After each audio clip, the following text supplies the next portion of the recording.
Hey, what's up guys? Matt here coming to you from Laidlaw's Harley-Davidson. So today we're going to be talking about a new and kind of unique topic that has come about in the 2024 model year of the Harley-Davidson motorcycles, specifically the touring line. As many of you guys know, in the 2023 model year on the CVO Road Glide and Street Glide, Harley-Davidson unveiled a huge change in the fairings and body style and infotainment system on those CVO motorcycles. Those changes have now trickled down to the non-CVO Road Glide and Street Glide in the 2024 model year. But interestingly enough, those changes did not make their way over to the Ultra Limited and the Road Glide Limited. And so the predicament or the question that I'm having to walk riders through as they're trying to make a decision on a new bike this year is whether they should get the Ultra Limited or Road Glide Limited, because that is the most obvious choice because they are more of a touring focused customer where their use case is going to be more of that out on the open road, multi-day trip stuff with a passenger where they need to have the extra cargo space. But they're asking me right away, well Matt, should I get that or should I get something with the new fairing like the new Street Glide or the Road Glide and then build it out and spend the extra money to get the tour pack and the extra accommodations, maybe a more comfortable seat like the sundowner seat, maybe a taller windshield and things like that. And then it becomes this huge question and conversation about the pros and cons of each of those decisions. People say, okay, should I just get the Limited and what are the pros and cons of that decision and the cost effectiveness of it? And then people are also saying, or should I just get the Road Glide or Street Glide, build it out, what's the cost of that and what am I leaving on the table, or what are the benefits of going that direction? And so this question has become very confusing, and to just the average person that comes into a Harley-Davidson dealership to try to navigate the pros and cons of each of those different decisions can become very, very complex. And so what I'm going to be doing in this video is I'm going to be helping you guys out with that decision. And so if you're someone that is looking at buying a Road Glide or Ultra Limited this year and you're really torn between that and buying a Street Glide or a Road Glide, this video is for you. I'm going to be dissecting this decision and giving you guys all the information to hopefully help you guys make an educated decision.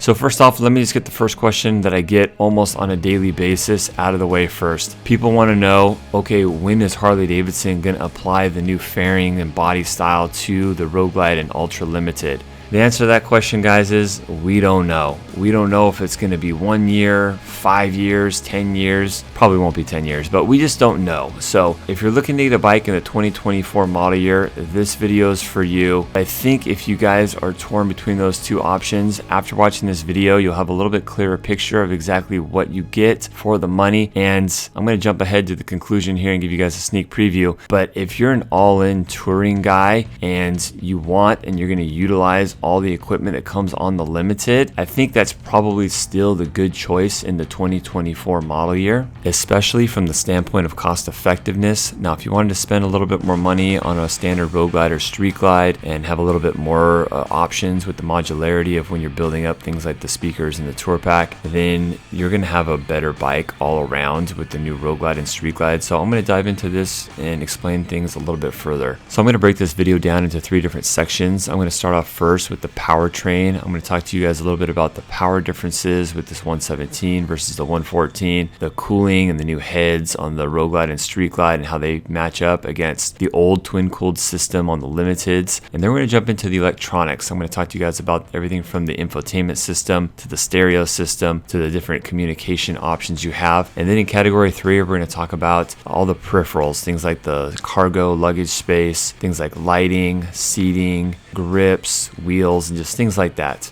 Alright, so let's take a close look at the powertrain on these 2 different generations of motorcycles. So let's start off first with the Ultra and Road Glide Limiteds. So they've got Harley-Davidson's twin-cooled Milwaukee 8 with 114 cubic inches. And you compare that against the new Road Glide and Street Glide. They've got 117 cubic inch Milwaukee 8 with the new water-cooled head design. So looking at the Limiteds, you've got Harley-Davidson's twin-cooled design, which came out in the 2014 model year with the Project Project Rushmore. And that cooling system has been running now for about 10 years on different models, but primarily on the Ultra and Road Glide Limiteds. This engine puts out 122 foot-pounds of torque and 93 horsepower. So a good engine, plenty of power for you and your passenger and all your luggage to go uphill and past semi-trucks and do whatever you really need to do. I've never felt like I was at a deficit for power when riding a 114 cubic inch Milwaukee 8. However, this is a category where the new generation Road Glide and Street Glide does take the cake. So we're talking about 3 cubic inches larger at 117. We're talking about 130 foot-pounds of torque and 105 horsepower. So roughly you've got about a 10% power increase over the old 114 Milwaukee 8. Also, you combine that with a smaller footprint with the radiator and a more efficient cooling system. So these new generation Road Glide and Street Glides do run a little bit cooler with this new cooling system. And a lot of that is due to the linear nature of the circulation of the coolant, where it starts with the rear cylinder first, then circulates the coolant into the front cylinder and it goes back into the radiator and starts the process over again. Harley-Davidson's engineers designed it to where when the coolant is at its coolest, it goes to the hottest part of the engine first, which is the rear cylinder, which is the cylinder that's closest to the rider as well, and hits that with coolant first, and then it circulates to the front cylinder. So it's just a little bit more of an efficient setup than the old 114 twin-cooled engine. And I'll go into a little bit more on this in a minute, but you've got the lower leg fairings on the Limiteds, which cannot be removed. But for a lot of riders, that might be a preference and it might be a benefit, because you cannot add the lower leg fairings to one of these new Road Glides or Street Glides. So the lower leg fairings on the Limiteds can really be viewed as a positive or a negative. If you live in cold climate and you ride in cold weather a lot, these lower leg fairings do a lot to keep you warm in cold climate. It blocks a lot of the air that would hit you on the lower half of your body. However, maybe you're someone that lives in warmer climates that don't want those lower leg fairings. You prefer to have that cooler air coming through there, or maybe you just don't like the style of the lower leg fairings. At any rate, I'm going to touch on this a little bit more in a few minutes, but as far as the powertrain goes, I think it's really easy to chalk one up for the new generation Road Glide and Street Glide. They run cooler, they produce about 10% more power, and I think for most riders, they're not going to want the lower leg fairings on there. The lower leg fairings, I think, are a little bit more of a niche use case, and for those of us that live like in California or Arizona or whatever warmer climate areas, most of the year, we're not going to want those on there anyways.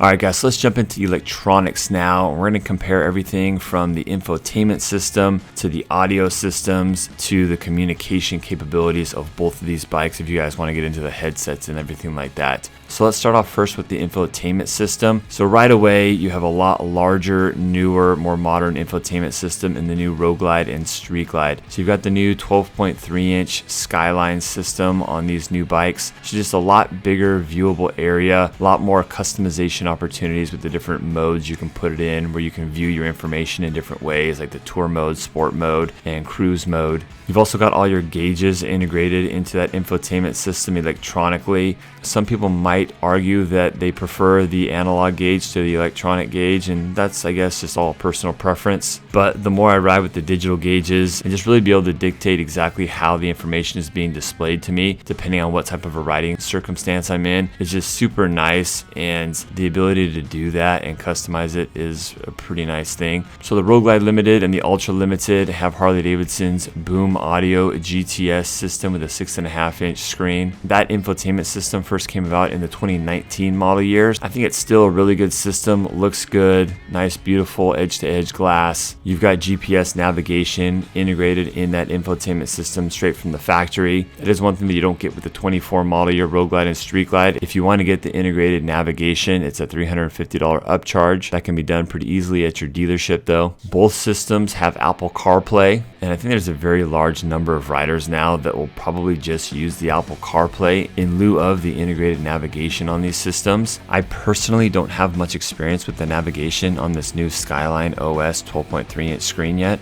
but when I get my CVO Road Glide ST, I'll probably primarily use Apple Maps on Apple CarPlay. I won't go into the details of this again because I just covered it in a recent video video that I'll link in the upper right hand corner if you guys want to see exactly how I personally navigate my road trips. I think another big factor, especially if you're not going to be using a handlebar cell phone mount, is the media compartments or storage. So the Rushmore Batwing fairing was pretty much useless in terms of being able to store your cell phone in that boombox area to the right of the infotainment system. With the new generation Road Glide and Street Glide, you've got the drawer that comes out underneath the infotainment system on the Batwing fairing, which is super roomy, plenty of room to fit whatever Pro Max size handheld device you may have. And so for device storage and where you connect that with the USB, this is a big win for the new infotainment system. Even the Road Glide storage on the new generation fairing is, I'd say, better than the Rushmore fairings, but at least on the previous generation Rushmore fairings, you could actually fit your cell phone in the Road Glide media storage compartment. So I think it's safe to say the new infotainment system is objectively better in a lot of different categories. In terms of just seeing the information on the screen, being able to customize that information the way you want it. I've covered this before, but I'll touch on it real quick. Just navigating the menus is a lot quicker on this. You've got more buttons on the switch housings, which I'm not a huge fan of on the new generation bikes, but functionally it's better because you can get to exactly what you want to do and get it done quicker. You can dive the menus a lot quicker with a lot less button presses. And so from that point of view, the new system is better.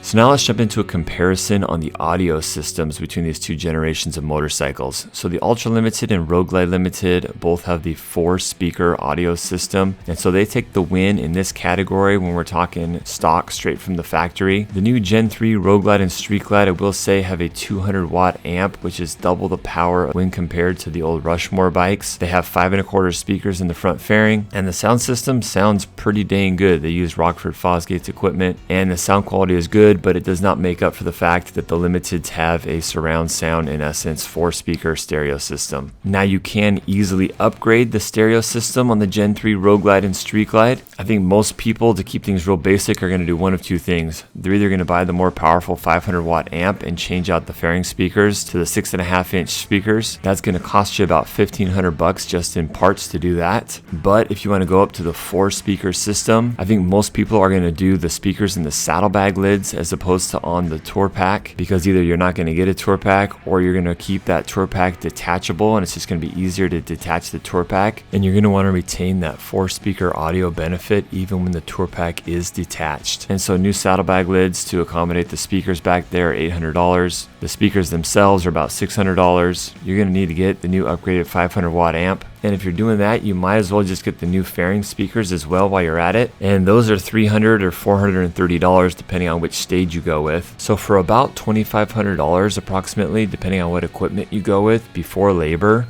you can have a 4-speaker system on these Gen 3 Road Glide and Street Glides that is far more powerful than the stock 4-speaker system that comes on the two Limiteds. Now, we haven't really talked pricing too much, so I'm going to slip that in right now. The new Road Glide and Street Glide, they start off at $26,000 approximately, so we can kind of compare apples to apples a little bit more directly with the Limiteds. The Limiteds do come with a blacked out trim, and let's compare a Vivid Black motorcycle. So if to get the black trim and to get the Vivid Black paint on a Road Glide and Street Glide, it's going to cost you about $2,000. So we'll call these Road Glide and Street Glides a base price of $28,000 in black with black trim. The base price for a black Road Glide Limited or Ultra Limited is $32,500. Of course, you have to pay the $1,100 for RDRS, and so that's going to bump the price to $33,600. Freight's pretty much a wash at $850, so we won't include that. So you're about $5,600 more for the price of a black on black Ultra Limited Road Glide Limited when compared to these Gen 3 Road Glide and Street Glides. So if you're just a sounds guy, a stereo guy, and that's the reason why you're buying the Road Glide or Ultra Limited, which is a very, very rare case by the way, then you can still be under the price of a Road Glide Limited or an Ultra Limited and get a Gen 3 Road Glide Street Glide with Harley-Davidson's best audio system for under the price of one of those bikes. But the point I'm going to be making throughout this video and at the conclusion of this video is if you want all of the equipment that you get on the Limiteds, the accumulative effect, it is a more cost-effective option in the end if you are an all-in touring guy. So let's talk communication for a minute. So the Gen 3 Road Glide and Street Glides already have, in essence, the WIM integrated into the infotainment system. So the WIM is the wireless headset interface module. which is basically a $400 wireless headset receiver that is mounted internally on the fairing on top of the infotainment system. And so thank goodness that's gone, because that was the most confusing thing to try to talk to and sell to customers ever. It was almost just expected that wireless headsets should just be able to communicate to the infotainment system without buying an additional part to do that. So I'm glad those days are over now. But that being said, you no longer have the wired connection available on these new Gen 3 fairings. So a wireless connection or wireless headset is your only option. And that's really the only option that most people want to go with nowadays. And so I'd say that's a good thing. For a 2-pack of headsets, it's about $500. I always recommend just getting the Harley-Davidson ones. They're going to be compatible. You're not going to have like any weird compatibility issues or bugs if you just get the Harley-Davidson Cardo headsets. But the Limiteds come with one wired headset from the factory with the plugs available for both the rider and the passenger. So putting things in a nutshell, the Limiteds, you can get into the whole communication game, whether that be rider to passenger intercom system or taking phone calls in your headset. You can get into that whole game a lot quicker and easier and less expensive on the Limiteds, because if you're going to ride with a passenger, you basically buy an additional headset for like $80. You plug it into the port in the back by the passenger and you're talking right away. However, it is a wired setup, which some people don't want to bother with the wires plugging in to the console and back there by your passenger. The other option, or the wireless option, would then become more expensive than if you were to just buy the Gen 3 fairing, Road Glide and Street Glide, mostly because you have to buy that additional WIM device that goes inside the fairing, and then you got to incur the labor to have a dealer do it and do the flash and everything. And so if you know you want a wireless setup and you want to have that communication capability, it's more cost effective on the Gen 3 Road Glide and Street Glide. And personally, I think the new infotainment systems, just the menus and pairing everything via Bluetooth, is just a lot better, a little bit more streamlined now on the new fairings, new infotainment system as well. So once again, the Limiteds are a little bit more of a cost-effective route, a little lower barrier to entry, but you have to be okay with having that wired headset and that wire running down from your helmet to the bike. So the last electronic component that I wanted to address real quick was ride modes. So this one is kind of a clear-cut winner for the new Gen 3 Road Glide and Street Glide, just because they have ride modes and the old Rushmore fairing bikes do not have ride modes. Now I know we can get into a big debate here on whether or not ride modes are a good thing, a necessary thing, something that most people value. Me personally, for years, I've been a little bit skeptical about ride modes on a cruiser like a Harley-Davidson, almost like it wasn't super applicable. On a bike like the Pan America, it is very applicable because you got off-road riding, which is completely different than road riding. But honestly, guys, the more I ride these bikes with the ride modes on them, if you're cognizant of that ability and having that ability and really using the ride mode that's most applicable to your riding circumstances, then they can be a good thing. For example, rain mode. I'm going to put my bike in rain mode, and I will say the Rushmore bikes, they do have a rain mode with their RDRS system, but it doesn't quite tailor and adjust as many of the different ride variables as the new Gen 3 Road Glide and Street Glide systems does. So without getting into a huge debate and getting into the nitty gritty, I'll just say I think having ride modes is a cool extra bonus, and the more you're kind of actively engaged with picking the right mode and using your customizable ride modes to your liking, I think the more valuable they'll become to you. And so I'd say that's another win for the new Gen 3 Road Glide and Street Glide. So now let's jump into category 3, all the peripherals of the motorcycle. So everything from storage to seating, lighting, foot and hand controls, all that good stuff. So let's start off first with the storage, because I think this is a big one for the Limiteds. On the Road Glide and Ultra Limiteds, you've got the King Tour Pack with the nice big plush backrest for your passenger, the luggage rack, the additional LED lighting in the back of the Tour Pack as well. And of course, like I mentioned before, mounted to the Tour Pack, you've got the 2 additional speakers in the back that really help your passenger enjoy the audio experience as well. So I think the argument that could be made for the Gen 3 Road Glide and Street Glide and adding a Tour Pack is you have a little bit more of a modularity option with it being detachable, and you can also choose whether or not you want the King Tour Pack or the Chopped Tour Pack. A guy like me, I like the look of the Chopped Tour Pack so much that I'm willing to sacrifice the additional storage space to have a little bit cooler, sleeker, more stylish Tour Pack back there. But But if you know you want the King Tour Pack and it's going to stay on there the majority of the time, then once again, the Road Glide Limited and the Ultra Limited are the better, more cost-effective option, especially since you get like the additional lights and everything back there, which can be added to the Tour Pack if you're putting it on the Road Glide or Street Glide, but it's an additional expense. So just to add a Tour Pack, whether it be a King one or a chopped one, you're about $2,000. For a black Tour Pack, whether it be the big one or the small one, you're $1,000 there. The Tour Pack mounting rack is a little over $200. Docking hardware is a little less than $200. And then a backrest pad, depending on which one you're getting, is $200 or $300. So just for the Tour Pack alone, you're looking at about $2,000, and that doesn't include any additional lighting or extra speakers. Again, if you're gonna do the additional 2 speakers on a Road Glide or Street Glide, I think most people are gonna wanna put them in the saddlebags anyways. Most people are never gonna put them as an addition on to the bottom of the Tour Pack in those speaker pods like it comes on the Road Glide and Ultra Limiteds. So next let's talk about lighting, and lighting is kind of tough because it's very close and there's not a huge difference between the two, although I will say on the new Gen 3 Road Glide and Street Glide, you've got LED lighting all the way around with the integrated turn signals, which I think is a very cool, nice, notable upgrade on the new bikes. However, with the headlamps, it's pretty close as to which LED daymaker is better. It's pretty hard to determine, exactly which bike has the better lighting in the front now. I think if you're just comparing headlight to headlight, the new headlights are better on these new bikes. However, on the Batwing Fairing Ultra Limited, you do have additional 2 passing lamps on there. Right now, you cannot get the passing lamps for the Street Glide. So I think if you compare the Ultra Limited to the Street Glide, the Ultra Limited probably has a little bit of an edge on the lighting in the front, which you can never duplicate on the Street Glide just because, like I said, passing lamps are not available for that bike yet. But if you were to compare the Road Glide Limited to the Gen 3 Road Glide, they're probably very comparable. Although once again, I do like the integration of the turn signals in there. And like I did mention with the Tour Pack already, you do have the additional LED light bars that go across the back of the Tour Pack, which gives you a little bit more visibility in the rear.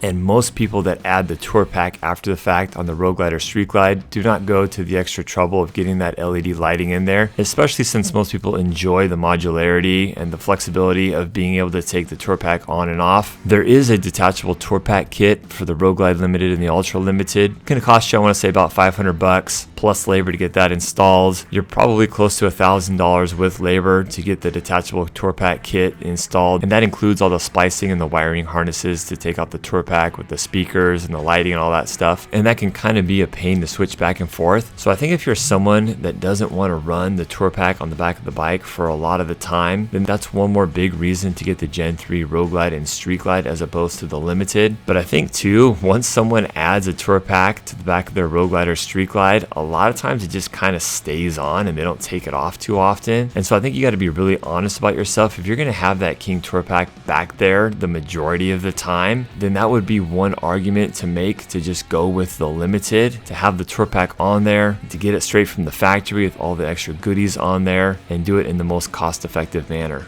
Next up, let's talk about seating. Pretty quick to the point here. The seat on the Limiteds is a lot more comfortable for both the rider and the passenger. It's a lot more suited for long haul stuff. And although the seats on the Gen 3 Road Glide and Street Glide are a lot more comfortable this year, they still are not as comfortable as that Ultra and Road Glide Limited seat. A nice sundowner seat will set you back $394. And so that's something you can easily just bolt up to your Gen 3 Road Glide or Street Glide. But once again, that's an additional expense. And if you're someone that's going to be riding mostly long haul touring stuff with a passenger, then that's just one more justification to get the Limited. Let's talk hand and foot controls real quick. I think the biggest difference with the Limiteds is you get them with heated grips from the factory. The Gen 3 Road Glide and Street Glide non-CVOs, as we're talking about here, do not have the heated grips. Heated grips, I believe, are about $300. They are kind of a labor-intensive item to install, so that's definitely a nice feature that just comes included on the Limited. Other than that, the rider floorboards are pretty much the same, a little bit different style. The passenger floorboards, however, on the Limiteds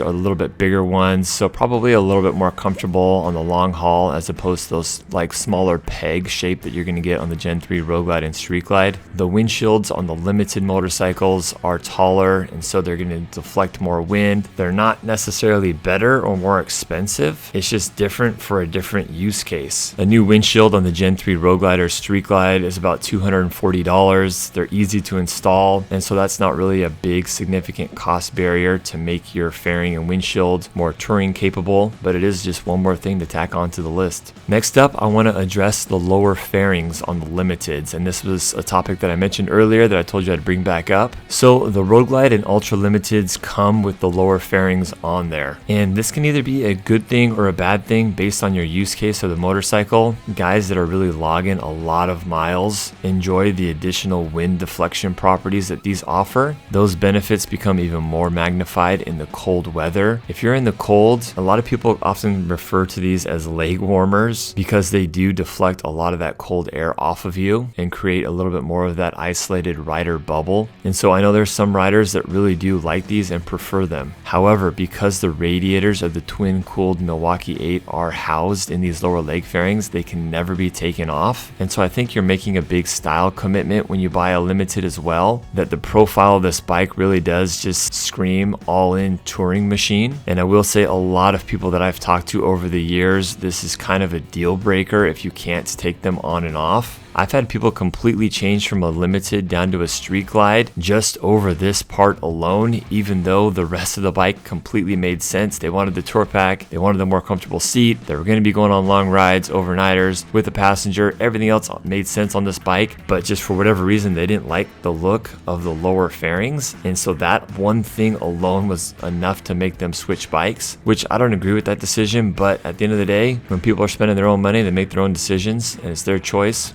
But let's go over to the other bikes. So the Gen 3 Road Glide and Street Glide, they do not have lower fairings available for them right now. So if this is an option that you definitely must have, this might be the one factor that swaps you over to a Limited by itself. There are a couple alternative options to the lower fairings. Harley-Davidson does offer a soft lower, which basically zips onto your engine guard, and they're okay. I think they're probably about maybe 50 or 60% as good as the actual hard lower leg fairings. But I think this is a big factor that not very many people take into consideration. If you're a hardcore tourer that braves the elements frequently, especially the cold weather, and you got to have the leg lowers, then this might be a big determining factor for you. If you don't like the lower fairings, maybe you're in hotter climates and you don't like the fact that you don't have that wind rushing past you in your engine, then that once again is a big determining factor in the other direction. I think the final factor to consider is the styling of the motorcycle. A lot of guys want the new body style, the new fairing style. I think a lot of people that are buying into a new bike want something that's different than most of the other bikes out there. And so a large group of people will probably pick the Gen 3 Road Glide and Street Glide just because it does have the new styling on top of everything else. But it's also very common in the Harley-Davidson world for people to resist change and to resist the more modernized, futuristic look. And I think it's pretty safe to say that the new generation fairing body styles are definitely a step in the direction of more modern and more present time looking. Although they still do follow a lot of the same lines that are traditionally a Road Glide and Street Glide, they are certainly less classic looking. Although I don't know if I'd really classify the Rushmore fairings as classic looking. But long story short, styling just comes down to personal preference. It's a little bit on the subjective side, but nonetheless, it's something that most riders are going to take into account when they're trying to decide which of these two generations of touring bikes they're going to choose. So I think I'll sum it up now, guys, with my final thoughts. And my final thoughts are basically on the topic of who should be buying the old generation Road Glide and Ultra Limited as compared to buying one of the new Gen 3 Road Glide and Street Glides and building it out to be a more touring capable motorcycle. And really, it boils down to what I've already said. I think if you are an all-in touring guy that uses their motorcycle for 90% or more of the time for true touring application, like long distance touring where you're prioritizing comfort, prioritizing storage space, prioritizing rider and passenger comfort, prioritizing all the bells and whistles, things like lower leg fairings, heated grips, taller windshields, more storage space, more lighting in the rear. If all that touring focused equipment is your priority, the most cost efficient way to get all that stuff is still on the Road Glide and Ultra Limiteds. That being said, the majority of that equipment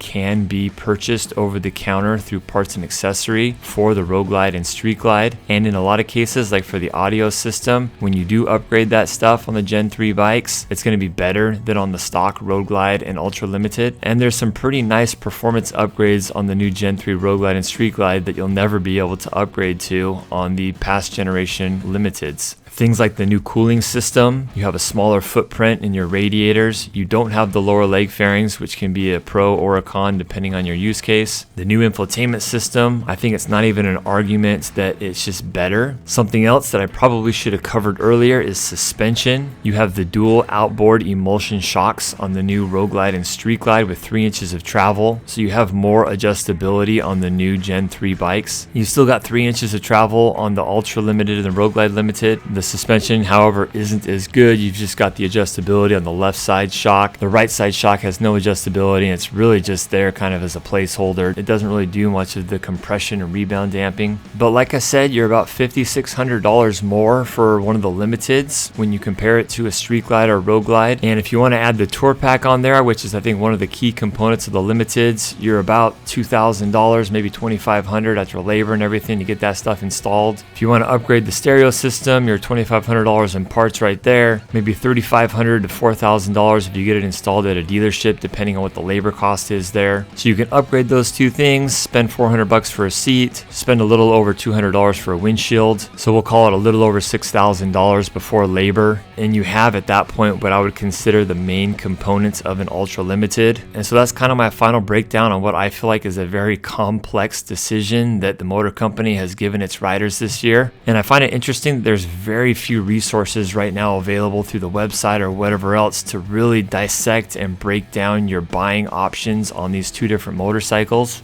And so hopefully I was able to help you guys out and really help you if you're trying to decide between a Limited or building out a Road Glide or Street Glide. And we'll see if and when the new Gen 3 fairings come over to the Limiteds in the near future. When that's going to happen, I don't know. Like always, guys, I appreciate you watching. If you have any questions, feel free to leave them in the comment section below. If I missed anything and you have some additional information to add to the conversation, please leave it in a comment as well. I get a lot of really good information from you guys in the comment section, things I missed, stuff like that. Best comment gets a pin to the very top. So I appreciate all your guys' contributions to the comment section as well. And if you're looking for a new or pre-owned Harley-Davidson motorcycle in Southern California, make sure you hit us up here at Laidlaw's Harley-Davidson, where we have absolutely no added dealer markup, no prep fees, none of that extra BS. Thanks a lot for watching, guys. We'll see you on the next one. Later.